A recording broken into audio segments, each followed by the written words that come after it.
ព្យាយាមញញឹមណាកូនមាសម្ដាយពេលដែលកូនញញឹមពិភពលោកទាំងមូលគឺស្រស់ស្អាតណាស់តែពិភពលោក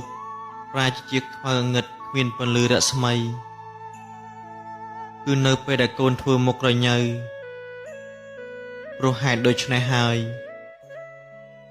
ទើបម៉ែចង់ឲ្យកូនព្យាយាមញញឹមឲ្យបានច្រើន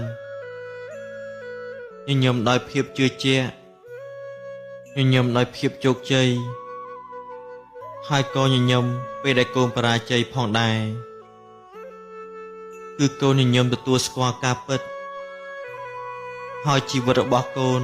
នឹងមានសម្រស់ដូចជាផ្កាបើសិនជាកូនញញឹមជានិច្ចទោះបីជាជួបបញ្ហាអ្វីនៅក្នុងជីវិតក៏ដោយក៏កូនត្រូវតែញញឹម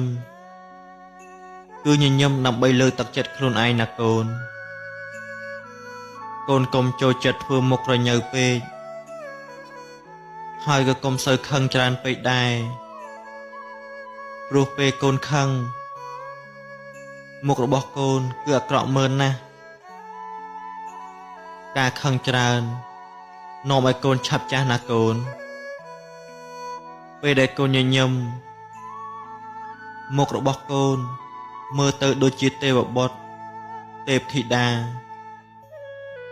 តែពេលដែលកូនខឹងកាលណាមុខរបស់កូនដូចជាព្រាយបិសាចអីអញ្ចឹងម៉ែចង់ឲ្យកូនឆ្លុះកញ្ចក់មើលពេលដែលកូនខឹងម្ដងនោះកូននឹងឃើញថាមុខរបស់កូនគួរឲ្យខ្លាចប៉ុណ្ណាមនុស្សដែលពូកែខឹងពូកែងក់ងល់គឺមិនគួរឲ្យស្រឡាញ់ទេណាកូនកូនអើយការញញឹមនេះ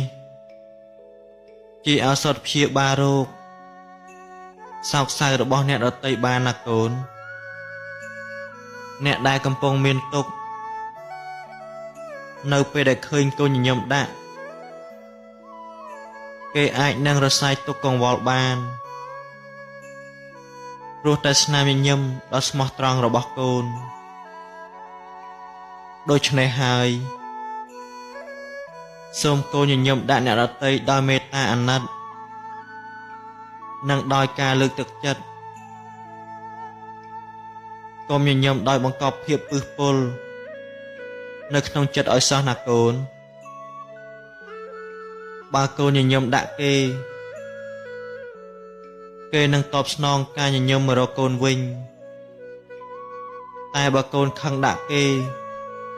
គេនឹងតបស្នងការខឹងមករកកូនវិញដូចគ្នា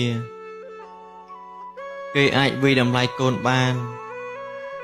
ថាកូនជាមនុស្សបែបណា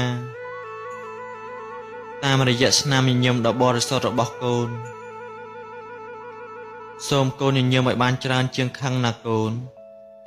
ព្យាយាមញញឹមឲ្យបានច្រើនណាកូនព្រោះការញញឹមនេះ